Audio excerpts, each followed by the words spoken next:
चार अक्लमंदों का किस्सा। एक बादशाह का पड़ोस की एक हसीन व जबीन औरत पर दिल आ गया।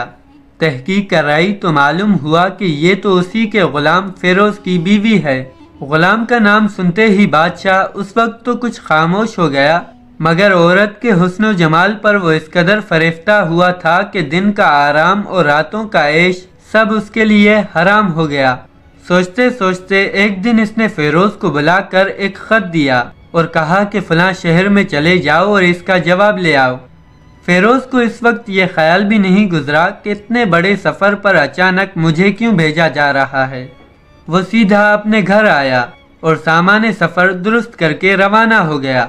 चलते वक्त वो कुछ ऐसा घबराया हुआ था कि असल चीज़ यानी ख़त घर ही पर भूल आया, और इसका इल्म उसे उस वक्त हुआ जबकि अच्छा खासा रास्ता भी तय हो चुका था। मजबूरन बादशाह और इसके मुलाजमीन से छुपता छुपाता वो उल्टे ही पैरों घर वापस आ गया। अब ज़रा इधर का किस्सा सुनिए। फेरोज के जाते ही अंधेरी रात में तने तनहा बादशाह अपने महल से फेरोज के घर की तरफ जा पहुंचा। दरवाज़ा अंदर से बंद था, इसलिए कुंडी खटखटाना पड़ा। औरत ने नाम पूछा तो इसने बहुत चुपके से जवाब दिया, कोई नहीं, मैं हूँ तुम्हारा मालिक और इस शहर का बादशाह। औरत बादशाह नाम सुनकर सटपटा गई, फौरन दरवाज़ा खोल दिया और वो अंदर आ गया। औरत चूंकि अक्लमंद और तहजीब याफ्ता थी, इसलिए मसनूई खुशी का मुंह बनाकर कहने लगी, आज का दिन भी कितना मुबारक दिन है कि खुद हमारा आका हमारे घर में तशरीफ़ लाया है। बादशाह ने औरत की बात काट कर जवाब दिया, तशरीफ़ लाया न कहो बल्कि ये कहो कि हाजिर हुआ है। औरत इन जुमलों पर जलबुलाई तो बहुत, मगर दामन मतानत हाथ से छूटने नहीं दिया। कहने लगी, खुदा महफूज रखे इसी ज़ियारत से, मैं इसे बिल्कुल अच्छा नहीं समझती। बादशाह इसके लबो लहजे से ताड़ गया कि वो मेरी नीयत को भांप गई है और मेरा इस तरह आना इसे नागवार गुजरा है। इसलिए ज़रा अंदाज बदल के कहने लगा, तुमने मुझे शायद पहचाना नहीं है। औरत ने कहा, मैंने आपको खूब जान लिया है। इसके बाद पिछले ज़माने के किसी बुजुर्ग के चंद नसीहत आमेज़ अशार सुनाकर गैरत दिलाते हुए बोली, आज बदकिस्मती से आप एक ऐसे हौज़ पर पानी पीने आ गए हैं जिस पर आपके दरबार का एक हकीर कुत्ता रोज़ाना मुंह डाला करता है।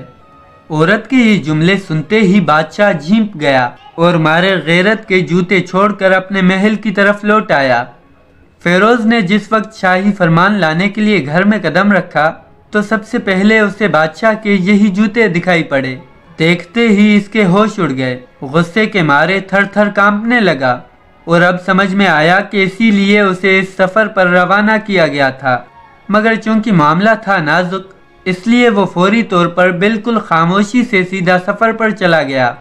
चंद रोज़ के बाद जब फेरोज अपना काम करके घर लौटा तो बादशाह ने इसकी जफाकुशी और इताअत शुआरी पर बहुत शाबाशी दी और 100 अशरफियाँ इनाम देकर घर जाने की इजाज़त दे दी।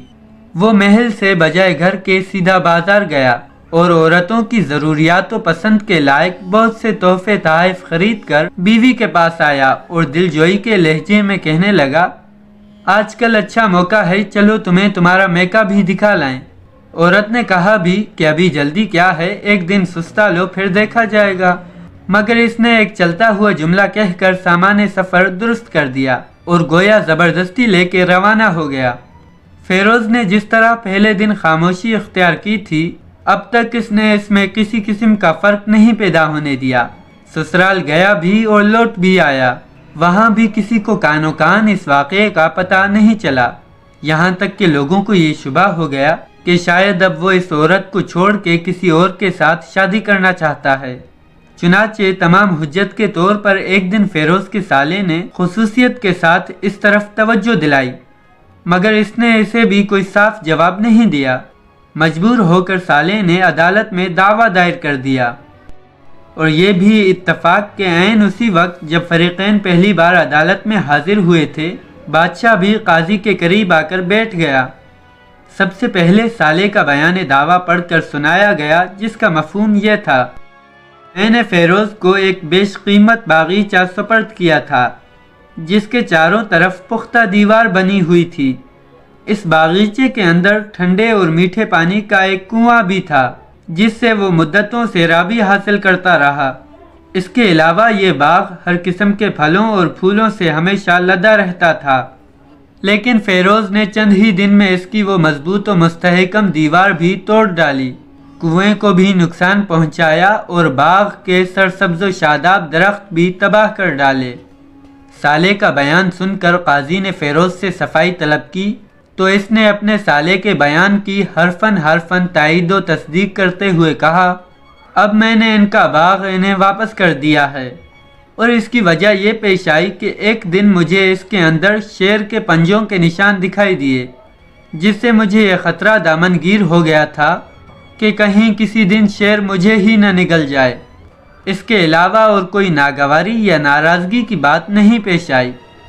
فیروز جس وقت یہ بیان دے رہا تھا، بادشاہ تکیہ لگائے بیٹھا تھا کہ ایک دم سیدھا ہو گیا اور اصل واقعے کو سمجھ کر برجستہ کہنے لگا، میاں فیروز جاؤ اپنا باغ پھر واپس لے لو، اور اطمینان رکھو کہ شیر باغ کے اندر گیا تو ضرور تھا، مگر اس نے نہ تو کسی درخت کو چھوا اور نہ کسی پھول یا پھل کو توڑا اور نہ کہیں زیادہ چلا پھرا، بس تھوڑی دیر یوں ہی رہا کہ جیسا گیا تھا ویسا ہی واپس آ گیا۔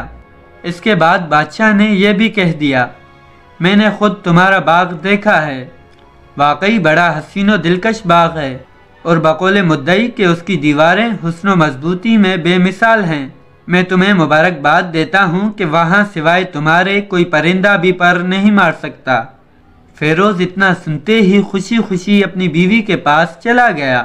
ناظرین، یہ تھی ہماری آج کی ویڈیو۔ اگر آپ کو یہ ویڈیو پسند آئی ہے تو ویڈیو کو لائک کریں اور ہمارے یوٹیوب چینل انسائکلو ٹی وی کو سبسکرائب کریں۔ ملتے ہیں ایک نئی ویڈیو کے ساتھ۔ اللہ حافظ۔